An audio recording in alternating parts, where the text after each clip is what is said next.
Okay, well, what I want to talk about is actually something that I haven't talked much about at all um, in my life, and it's quite significant. But basically, well, I'm 26. I have three young children, including one who is going to be two in a few months. And during my pregnancy with him, I started having a lot of odd sensations, a lot of odd, problems.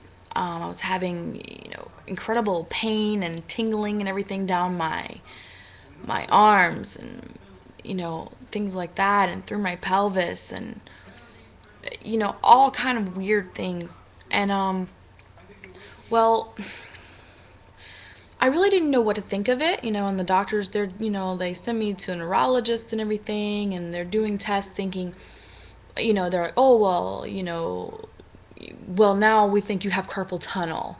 And I'm trying to explain to them that it's not just that nerve on the inside, it's also the ulnar nerve on the outside. And, different times, my arms, I couldn't even lift them. It's like when you've done this incredibly long day of just lifting and moving and lifting and moving, but I haven't done anything. And so, but yet even the simplest thing, even just putting the phone up to my ear, seems like I'm using up all my energy. And the pain, the sharp pains shooting through my neck, my back, my arms, my legs, just these lightning fast sharp pains. And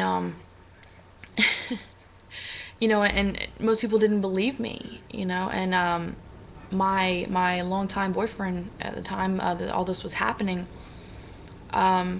he really didn't believe me. He really just thought I was getting lazy and thought I just wasn't wanting to do anything, and that I was just making excuses.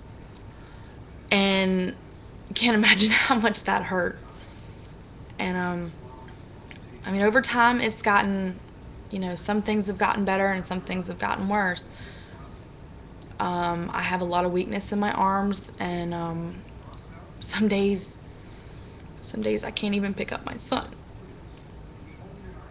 which kills me, you know, because I'll try to pick him up and I'll have to put him right down because my arms are too weak and I feel like I'm about to drop him. And sometimes I'll be standing in one spot, and God forbid I stand there for more than like a minute, and my legs just suddenly they get so numb, they just feel like they disappear. I know that sounds weird, but I promise that's the truth.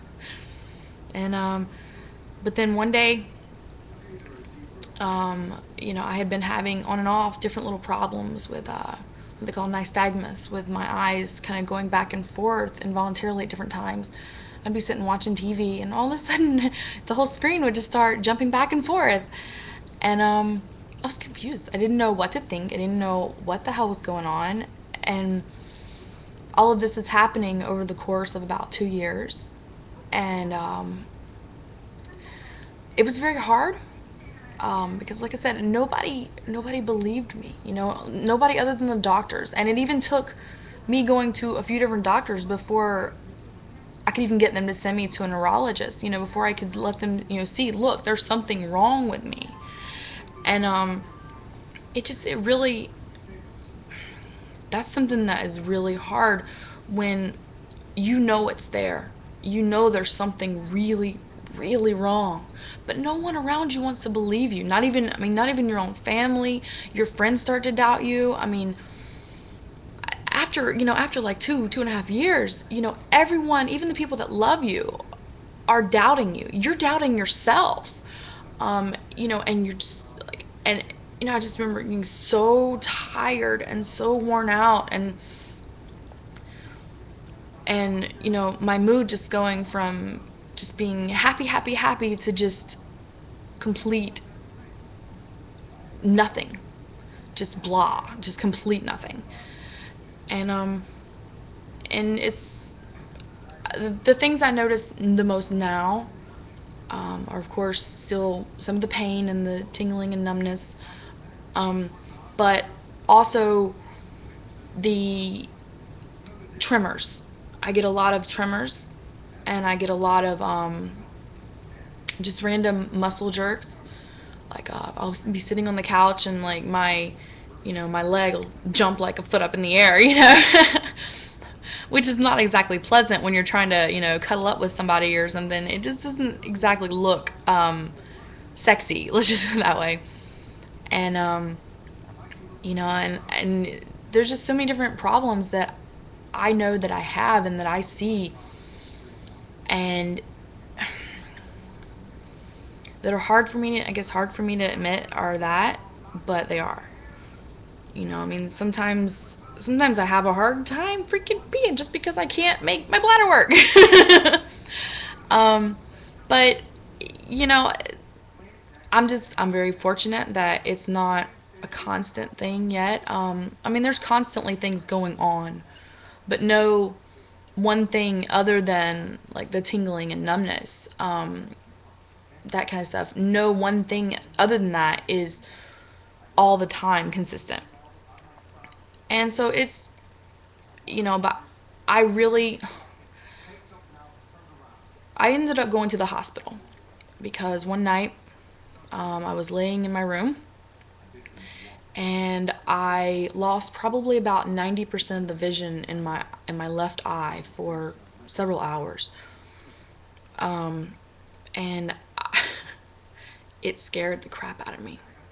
I genuinely panicked, and I didn't know what. At first I was just stunned. I didn't know what to do. Didn't know what to think.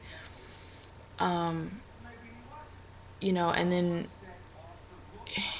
I went to the hospital and they did all kind of different tests and things like that. And then the head neurologist comes in and he says, "Well, me and my colleagues were discussing your case." He said, "Even though we cannot give a medical diagnosis on paper right now," he said, "we just don't have enough test results and enough time passed to be able to do that." He said, "But I'll tell you right now, we all very, very strongly believe that you have MS." So, it's kind of the unofficial, official diagnosis. But instead of being upset and instead of being torn up about it, I was so relieved. It's like, finally, there's something that I can, work on, something that I can aim for, And I could finally look at these people that had been telling me all this time that, just nagging on me that I was just lazy and I didn't want to do this. And, like coworkers trying to, "Oh, well, there's no reason you can't pick that up." Thinking that I was just faking things or that I was just being a lazy, just idiot.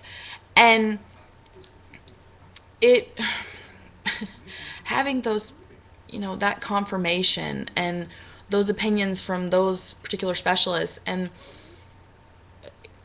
it was almost a relief because it's kind of the point where, okay, now I can just move forward. I'm not searching anymore. Now I can move forward and I can try to get things done. And that's what I'm doing. I take every day, day by day, take it as it comes. Some days are better than others. I had child services think that I was on some kind of drugs because I was slurring my speech for a while there. And they did all kind of drug tests on me and stuff, which apparently I don't know. But that all that worked out fine. But it was like, still, to have all of that happen and just have to be your own support and not have, not know anybody, who has it, not knowing what's next. And, but I'm a very determined person and I did a lot of research, and as painful as it is to do that research, it's very necessary for me because I don't like being unprepared. I don't like it at all. But yeah, I mean, so hopefully I can help somebody else understand, that they're not alone with going through a long diagnosis. It's hard. And the MS is hard.